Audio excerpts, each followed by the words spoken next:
Howdy, I'm Adam Farrel-Wortman. I'm the Horticulture Director here at the Tucson Botanical Gardens. I'm here today to demonstrate some basics in tree planting. So the very first thing you want to do once you've chosen the tree that you want in your yard is choosing the correct space for it.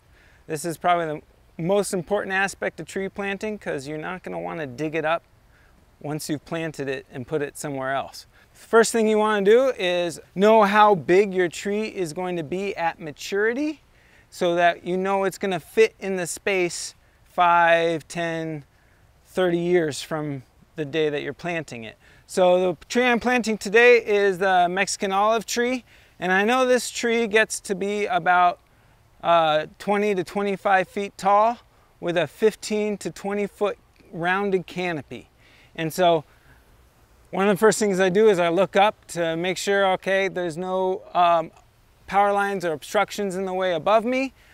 The neighboring trees are 5 to 10 feet away, and so this canopy will mingle with the canopies that are already here, but that's okay. That's how we get some denser shade. So now we know the tree's in a great space. Truly, the next part of that is start to dig your hole. So while we're digging our hole, we want to make sure that we're not planting the tree deeper than the level of the soil. The main reason for that is that during the photosynthesis process, when the tree is releasing its oxygen, it's releasing that oxygen from the root collar, the base of the tree. And so if we put soil on top of that, the base of that tree, it makes it very hard for the tree to sort of exhale, if you will. The other issue that can occur is if there's a lot of soil buildup around that trunk of the tree, it can cause issues of rot and decay. So now we will start to dig our hole. When we're digging our hole, we're going to be paying attention to the soil that we find as we dig. This will tell us what kind of amendments we might need for the tree that we've chosen. All right, so now I'm ready to dig my hole. I know my pot is about 2 shovels wide, so the easiest way for me to figure out twice the width of my pot is to leave the pot in place and use my shovel to dig around it to start with. While I'm digging, I'm looking at the soil and seeing what kind of texture it has. This soil seems to have a lot of clay and small rocks, so I know it'll be it's going to hold moisture okay, and it's also going to be able to drain pretty well. However, there's not a lot of organic material in this soil, and I do know this particular tree, though it is a near native tree and lives in the desert, it lives really closer to the riparian areas, dry river systems in the desert. So I know it's going to want more organic material in the soil than the native soil has. So as I'm digging around the tree and digging up the native soil, I'm throwing it in a wheelbarrow that has compost in it, and I'm gonna cut this native soil about 50-50 with the compost as I dig.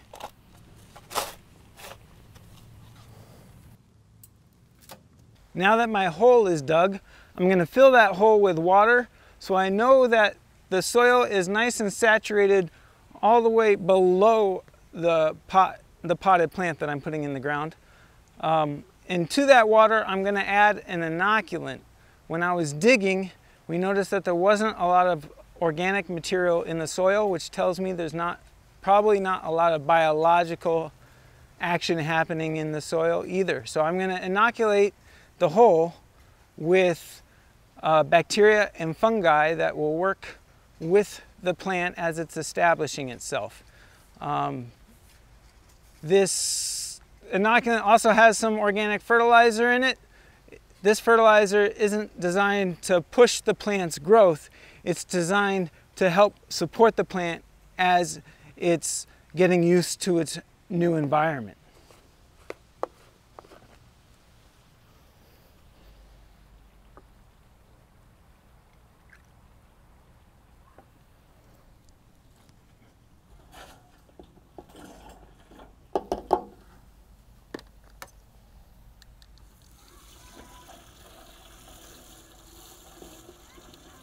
So now that our hole is watered, it's going to be time to put the tree in the hole. This is probably the most delicate part of our operation. We don't want to disturb the root ball of the tree, or we want to disturb it as little as possible. This is very important for native trees, especially who have not been grown in nurseries and repotted a whole lot of times. So we don't want to have to fuss around with the roots at all. I talk about taking the pot off of the tree instead of taking the tree out of the pot. So what I'm going to do is I'm actually going to cut the pot halfway off the tree, move it into the ground, and then cut the pot off completely after that.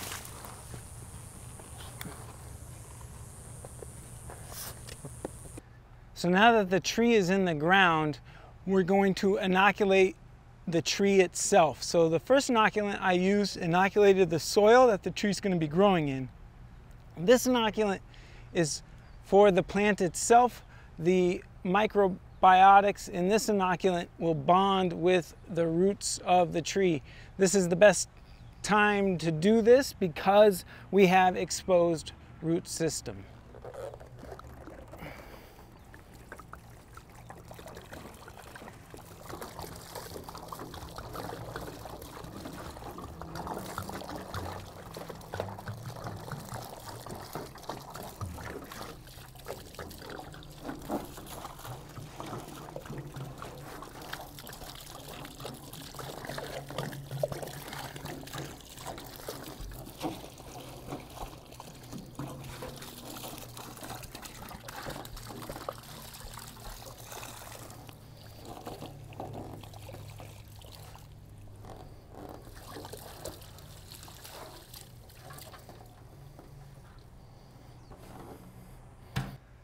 So now that we've got the tree in the hole and the roots inoculated, it's time to add our soil back into the hole.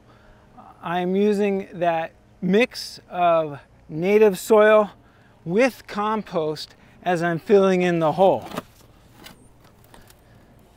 While we're filling in the hole, we're going to make sure we're adding water as we go. That'll keep air pockets from forming, which can create anaerobic environments in the future where bad bacteria or bacteria causing diseases or viruses can take hold.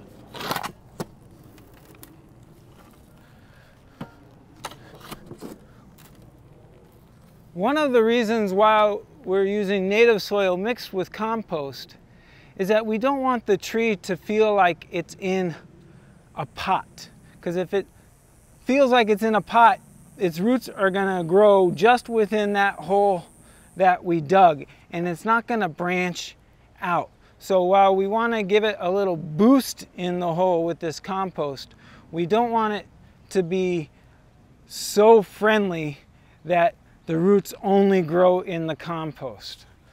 So we don't want the soil to be completely different than the soil outside of the hole.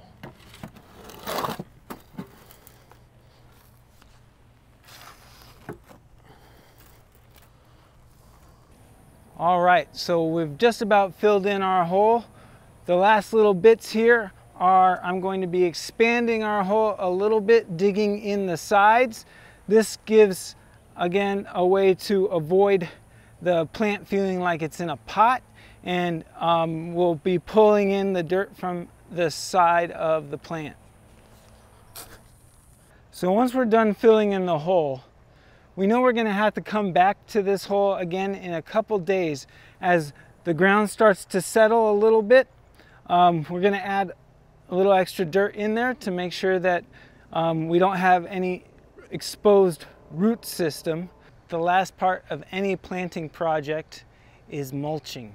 Mulching will add shade for the soil, which is very important for the microbes in the soil. The mulch will also provide insulation in terms of water evaporation. It'll capture water evaporating out of the soil, and it'll help hold water in when it rains. It also helps distribute the water evenly across the soil. So that's what we're going to do now. We're just going to finish it with a mulch. So while we're spreading our mulch, we want it to be at least 2 inches thick, but we don't want it up against the trunk of the tree. And so when I'm spreading this mulch, I'm going to use the small canopy that is there on the tree now as sort of my line to spread the mulch around. So once we're done mulching, we're going to water the tree again, and now we're done. We do know that this tree is going to need a little extra water as it's establishing itself, so you want to keep track of the moisture level of your tree. Make sure it's not wilting during the day, and if it is, you know you need to water a lot more. So those are the basics for tree planting. My name is Adam Farrel-Wortman at the Tucson Botanical Gardens, and this is my Hort Hint.